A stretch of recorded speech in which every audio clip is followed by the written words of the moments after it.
Hey, peace. What's happening, everyone? On our deal with. Recognize royalty. Recognize royalty. Gotta recognize it. Recognize royalty. Like they ain't got eyes to recognize royalty. One of the main talking points of FBA and Tariq Nasheed is that FBA don't flee and they don't make deals with the white man. They don't flee their homeland and they don't make deals. And this is pretty much said to contrast themselves from Caribbean blacks and African blacks or to delineate. This is one of the reasons they're delineating or drawing that distinction is because African blacks and Caribbean blacks flee their countries. They flee their homeland. And then, throughout history, they've made treaties with the white man. We've done peace treaties to gain independence and things of that nature. And so FBA's argument is that they don't flee and they don't sign peace treaties, unlike those other folks. And so, we want to explore that a little bit. I guess I want to test the truth value of that statement. And I think one of the best ways to test the truth value of that is to go to the very beginning of American history.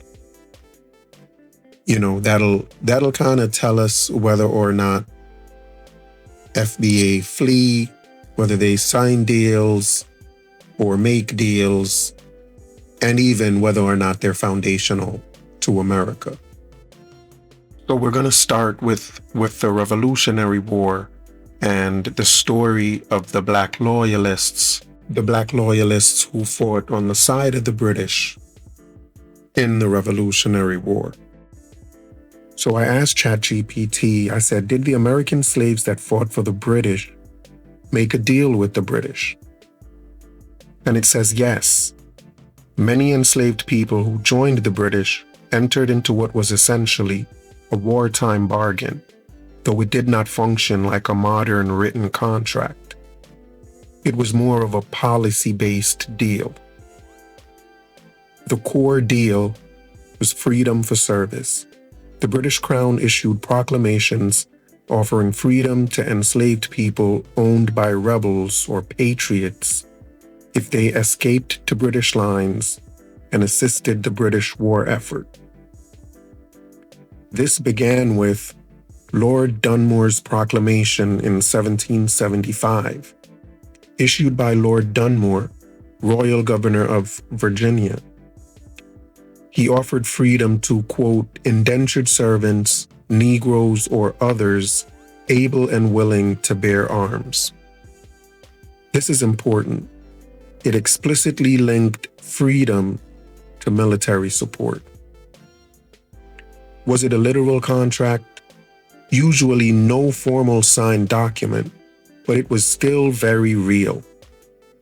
Think of it as a declared British military policy, widely understood by enslaved people, enforced often enough to be credible, and recorded later in British evacuation documents.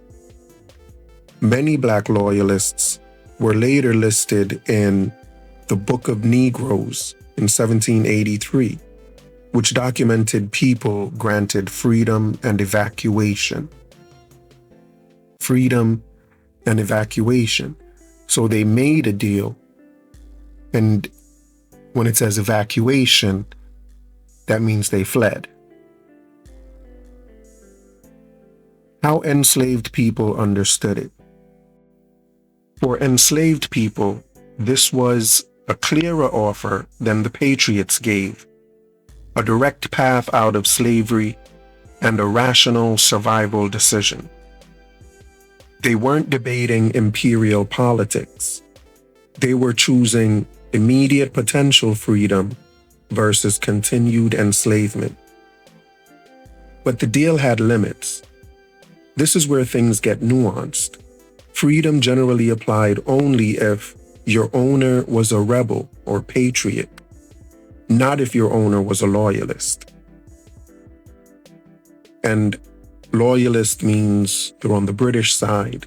Patriot means you're on the American side.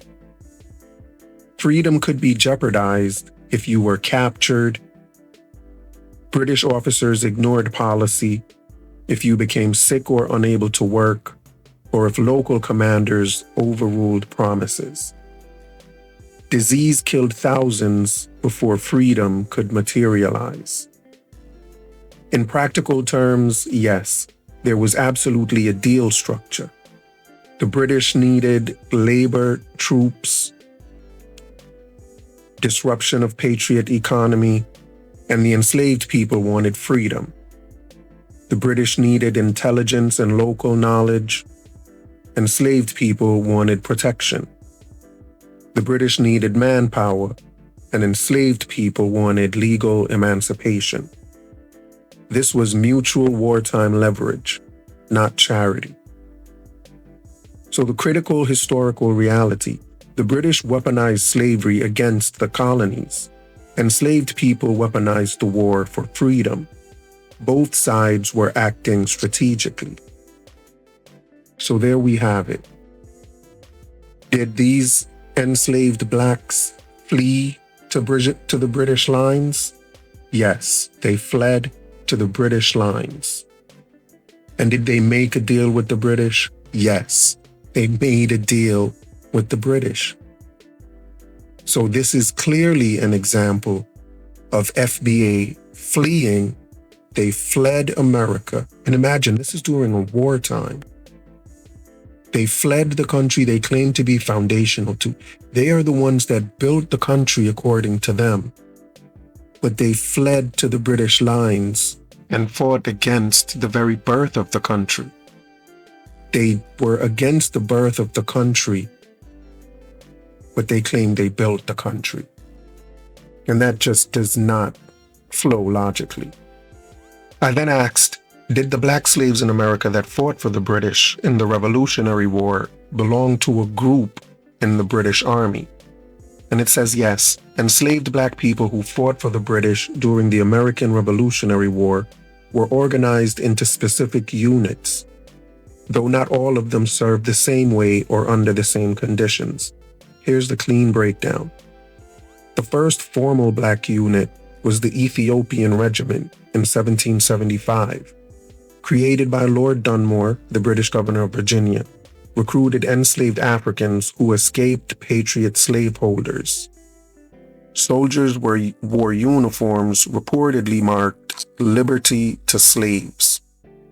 This was the first organized black military unit in North American history. So the very first organized black military unit in North American history were fighting against America. I'll say that again. The first organized black military unit in North American history were blacks fighting against America and against the birth of America, against the foundation of America. And the descendants of these blacks now want to be termed foundational Americans that built America. Important, says ChatGPT, Ethiopian didn't mean they were literally Ethiopian. It was a symbolic term commonly used by Europeans for Africans or people of African descent. The regiment fought for the British crown, was hit hard by smallpox and disease, eventually disbanded, but set the model for black service under the British. Other black loyalist units and roles. After Dunmore, the British expanded black recruitment, often into segregated or auxiliary units rather than frontline infantry. Common black loyalist units included black pioneers, guides and pioneers. Typical roles were building fortifications, transporting supplies, serving as scouts, guides, and spies. Some combat duties, but usually limited. The British did not fully integrate black soldiers with white units in most cases. Legal status. Freedom was conditional. This is crucial. The British promised freedom to enslaved people who escaped patriot masters. Freedom was not always guaranteed, especially if they were captured, their former owner was loyalist, or they became sick or disabled. However, thousands did gain freedom. After the war, many Black Loyalists were evacuated to Nova Scotia, resettled in Sierra Leone, founding Freetown, or taken to Britain or the Caribbean. So again, when it says they were evacuated to Nova Scotia, resettled in Sierra Leone, or taken to Britain or the Caribbean, this means they fled. Especially when we understand that they lost the war. The British lost the war. So these Black Loyalists had to flee. And they indeed fled. And as certainly as they say, Caribbean people flee their homeland to come to America, those Black Americans at the time fled America to the Caribbean. And that's an important piece of history that should not be ignored. So at this point, what we see clearly is that FBA don't just flee, but they make deals. They fled and they made deals.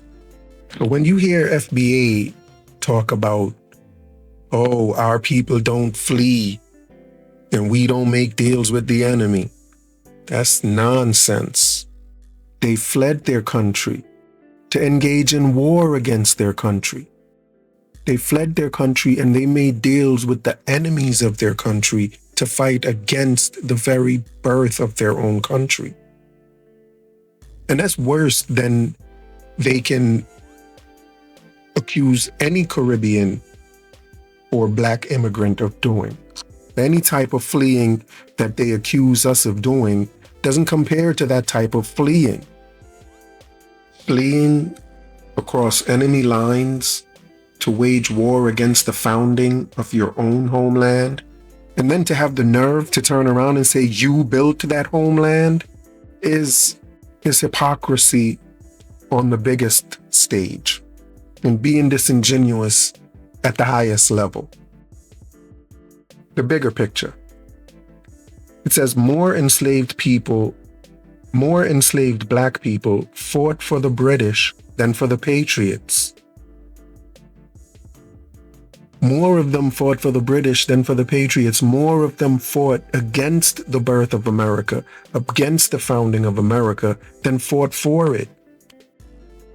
So how can they be foundational? It says British offers of freedom forced Americans to confront the contradiction between quote-unquote liberty rhetoric and chattel slavery. This directly influenced post-war slave patrol expansion, hardened racial slavery, and fear of armed Black resistance. In other words, Black military participation wasn't accidental. It was strategic, organized, and threatening to the slave system. And, even granted that their motives were to free themselves as slaves, the idea that is important here and that we want to highlight is that FBA absolutely fled and they absolutely made a deal with the enemies of America to try and destroy America. Next question I asked ChatGPT, I said, if Black Loyalists were fighting for liberty of slaves, what were Black Patriots fighting for? And it says Black Patriots, or the African Americans who fought for the Patriot or Continental side in the American Revolutionary War, were not fighting just for American independence from Britain in the abstract sense. Their motivations were often deeply connected to their own desire for freedom from slavery and legal equality, even if the Patriot cause didn't always offer it fully. So on both sides, they were fighting for freedom. The blacks that fled to the British side were fighting for freedom, and the blacks that stayed on the Patriot side were also fighting for freedom. So does fighting for freedom justify their fleeing? Not necessarily, because the ones that stayed were also fighting for freedom. And again, less of them stayed and fought for freedom than the ones that fled. More of them fled than stayed. More of them fled and fought against America for their own freedom than stayed and fought for America and their own freedom. It says, here's how it breaks down. 1. Independence from Britain. Some black patriots believed in the patriot arguments for independence, that the colonies should be free from British rule and its taxes and controls. Many free black men, and even some enslaved men, saw value in resisting British authority, much like their white counterparts. 2. Freedom from slavery.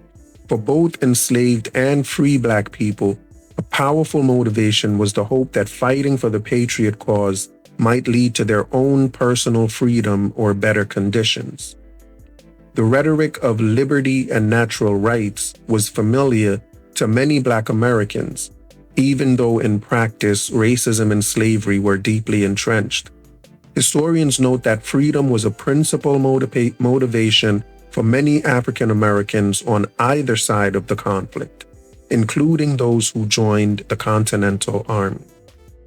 So, the blacks on the Patriot side were fighting both to be independent from Britain because they believed in the ideals, they believed in those ideals that the white folks were fighting for when they wanted their independence, freedom from taxes and British control.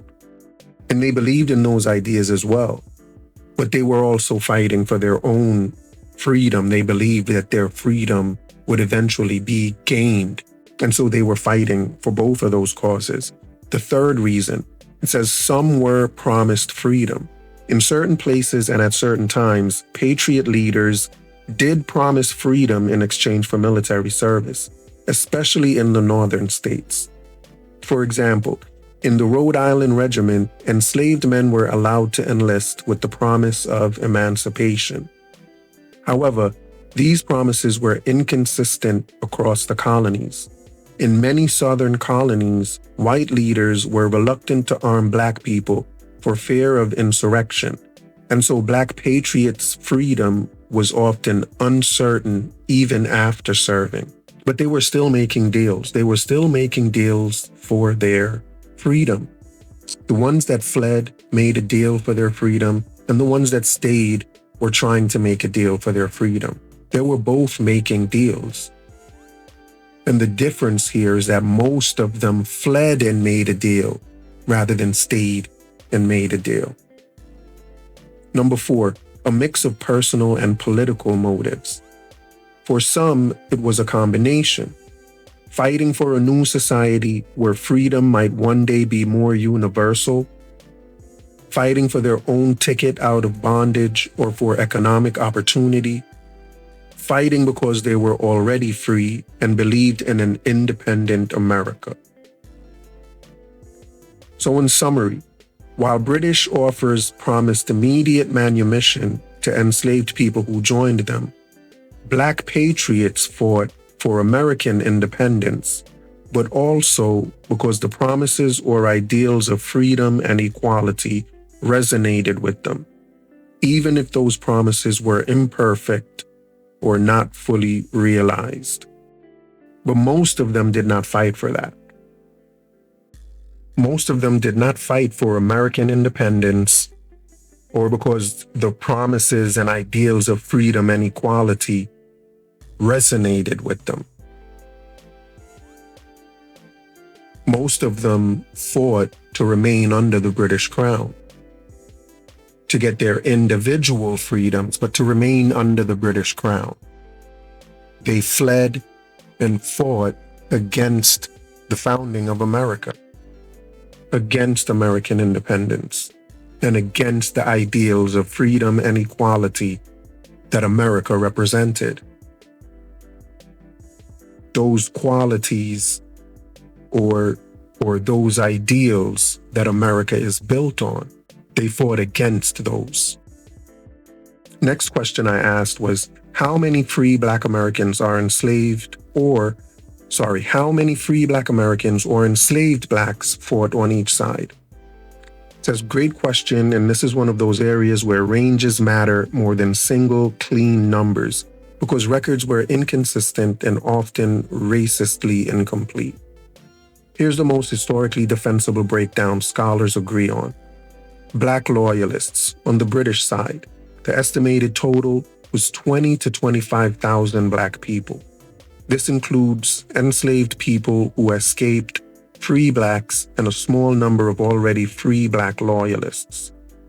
The breakdown: mostly enslaved people who fled, patriot owners after British proclamations like Dunmore's and Clinton's, served as soldiers, limited but real, pioneers, laborers, scouts, and sailors.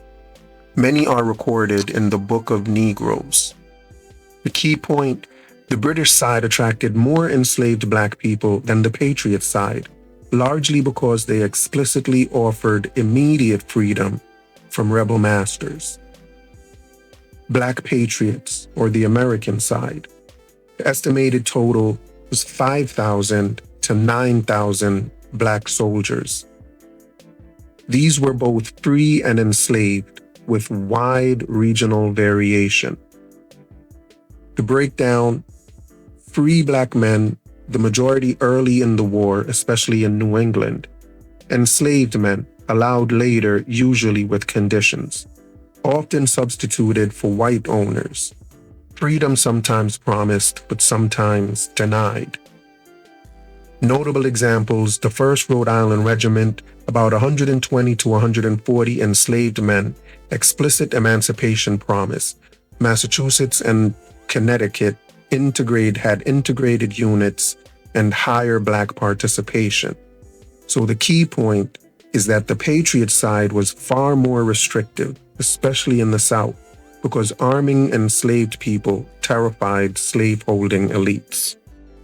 So a side-by-side summary, it says on the British or Loyalist side, the estimated Black participants were 20 to 25,000, and their status was mostly enslaved escapees. And on the side of the American Patriots, the estimated Black participants were 5 to 9,000, and they were mostly free Blacks, but some were enslaved. So it says 2 to 3 times more Black people supported the British than the Patriots.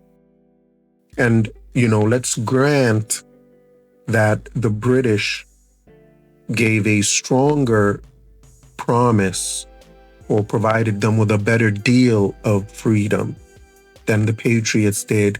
And that's likely a large part of the reason why more Blacks went on the side of the British than the Patriots. But the fact still remains that more of them fled. They were escapees that fled their native land to join an opposing army, a whole nother country's army that was aimed at ending America's founding. So they fled and made deals. So again, FBA flee their homeland to engage in war against their homeland.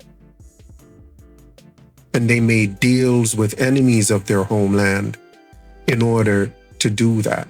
And no Black immigrant can be accused of doing that with their homeland. The uncomfortable but important takeaway: Black Loyalists were largely fighting for immediate escape from slavery, physical survival, concrete freedom, even if imperfect. Black Patriots were often fighting for personal freedom eventually. belief or hope that American independence would open space for equality, and community pressure or substitution systems. And crucially, both groups were rational actors responding to different incentive structures, not ideological contradictions. Next question I asked is, why were Black Loyalists evacuated? And it says Black Loyalists were evacuated because the British had both a legal obligation and a practical problem at the end of the war. Short version, Britain had promised freedom. Losing the war made remaining in the US dangerous. Evacuation became necessary. Here's the deeper breakdown. 1. British promises of freedom, the trigger. British proclamations, Dunmore in 1775 and Clinton in 1779, promised freedom to enslaved people who escaped rebel masters, supported the British war effort. By war's end, thousands of Black Loyalists were legally considered free under British policy. Abandoning them would have undermined British credibility, exposed officers to accusations of bad faith, and discouraged future wartime defections in other colonies.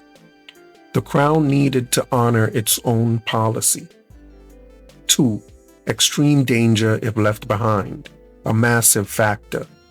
After the British defeat, Black Loyalists faced serious immediate threats, such as re-enslavement, retaliation by former owners, violence from patriot communities, legal claims as property.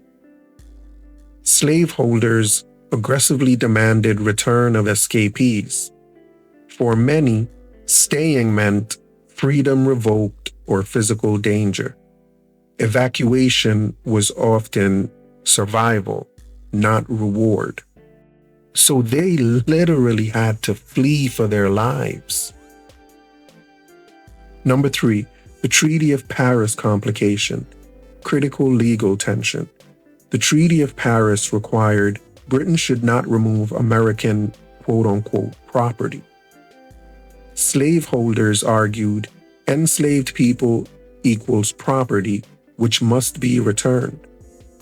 British commanders countered, these individuals were already free under British proclamations. To manage this dispute, the British created the Book of Negroes, which recorded names, former owners, physical descriptions, basis of freedom claim. This was Britain legally protecting evacuees. Number 4, military and logistical reality. Once the British withdrew from New York, Charleston, and Savannah, they could not leave behind large populations dependent on British protection. Evacuation became a standard military procedure. Black Loyalists were sent to Nova Scotia, Sierra Leone, the Caribbean, and Britain. So after the Revolutionary War, FBA fled to Britain, they fled to Canada, they fled to West Africa, which is Sierra Leone, and they fled to the Caribbean. And today, they condemn Caribbean blacks and Africans for fleeing to America. But what they cannot condemn us for is fleeing to America because we waged war against our native land. We never did that. FBA does that. FBA flee and make deals, and not just any old deals. They flee and make deals with enemies of their country, the country that they claim to build. They fled and made a deal with the enemy of that country, with the enemy of their native land, the same native land they claim to have built from the ground up. How could you have built it from the ground up when you fought against its existence from the ground up? You fought against its very birth. How now are you more foundational than anyone else? Number 5, reputation and imperial strategy, often overlooked. Britain was thinking long-term. Honor and freedom promises preserved imperial legitimacy. It encouraged future slave defections and wars, and it protected Britain's anti-rebel narrative. Breaking promises would damage global strategy. So the core reality, Black Loyalists were evacuated because Britain promised freedom. Defeat made America unsafe. Slaveholders demanded their return. British commanders defended their freedom, and withdrawal required relocation. Evacuation was protection, not generosity. So these fleeing Black Loyalists were refugees. They fled their country as refugees. Refugees that waged war against their country. And again, that's the worst type of fleer, is when you're fleeing because you fought against the founding of your own country or the independence of your own country. And you're fleeing for your own safety because of that. So when FBA claim they don't flee or they don't make deals, remind them of the Black Loyalists. Remind them that the Black Loyalists fled their native land and made deals with the enemy. FBA fled to enemy lines, made deals with the enemy, and after losing the war, they fled to Canada, they fled to Europe, they fled to Africa, and they fled to the Caribbean. And that's just one example of their fleeing. The Revolutionary War shows only one example of FBA fleeing. There are tons of other examples of FBA fleeing, but we'll get into those in other videos. I think this is a good place to stop this video here. And you know, as usual, if you like the video, hit that like button. If you don't like the video, leave a comment, tell us why you don't like the video. I read them, I try to respond to most of them. Leave a comment. Hit that subscription button as well, please. That helps. And be notified of when we drop new videos by hitting that notification bell. So again, thanks for watching. And you done know. We're gonna catch you on the next one. Peace.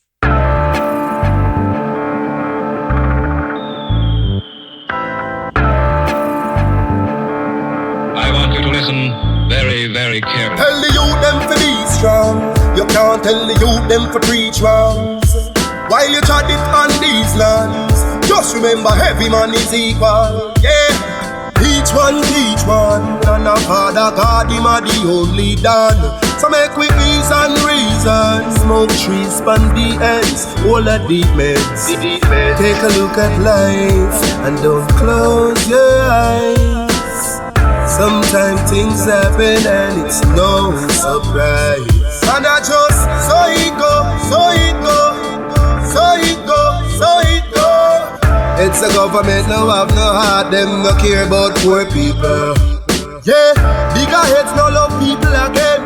Them more sad than little of them. Me see friends now reason again. Vex through whistle a blame. More time it hurt me to see how the face deal with the eagle of them. Regular me see it a pain. Regular me see it a pain. Take a look at life and don't close your eyes. Sometimes things happen and it's no surprise. And I just, so it go, so it go, so it go, so it go. It's a government, no have no heart, them no care about poor people. Social commentary, drop the one your principle, you don't know the global will come and do it. Some people life every day it's stress. The high price from JPS, that topic is currently. Jah alone him a go help you. We need food and we no healthy. We a feel the pain, beg you protect we. in a life we have no envy. Take a look at life and don't close your eyes. Sometimes things happen and it's no surprise. And I just so it go, so it go, so it go, so it go. It's a government no have no heart, them no care about poor people.